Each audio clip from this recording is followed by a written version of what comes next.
The podcast advertising business is once again taking it on the chin, blasted from inside the industry and out. What can podcasters and podcast listeners do about it?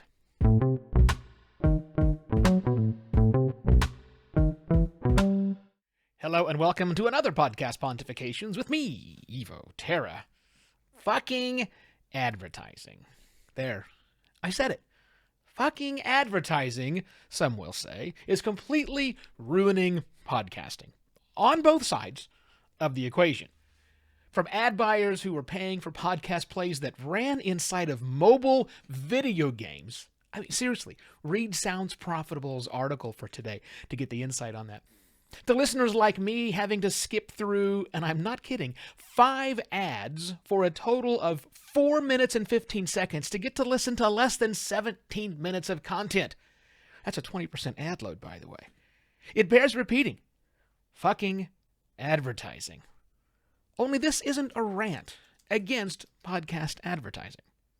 Now, don't get me wrong. I am no fan of advertising, which is weird to say. Longtime listeners know that I had a decades-spanning career in advertising until I quit the industry in 2014. Okay, well, quit may be too strong a word, as I've dabbled in / advised on advertising in the podcasting space for the better part of 2 years now.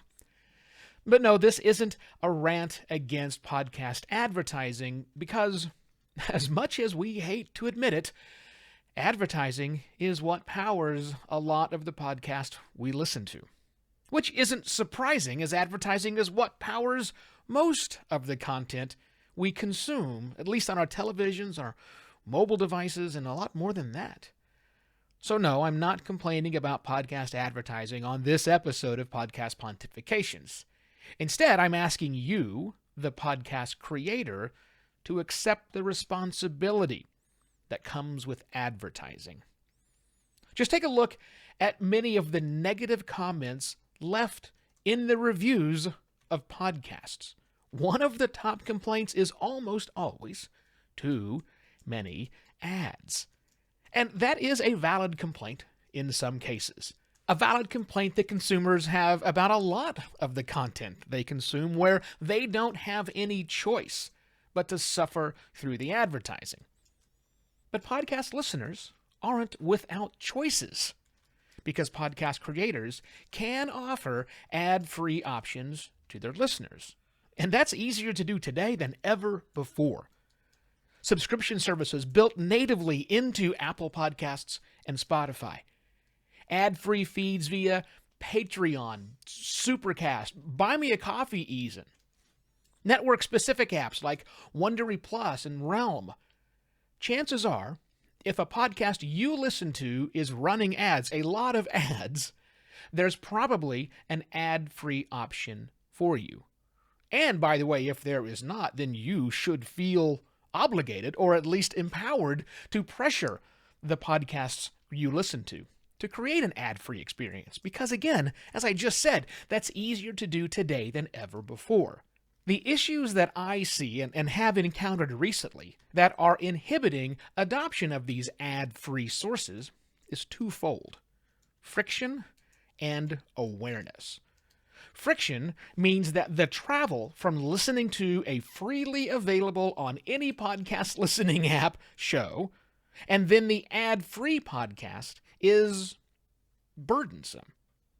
Now, if the app has both the ad-supported and the ad-free feed available, then this friction is lessened, but it's still there, with the possible exception of Apple Podcasts. They do make it pretty easy. But for everything else, at least everything I'm aware of, it means resubscribing to a new feed, which probably isn't even in that listening app's directory.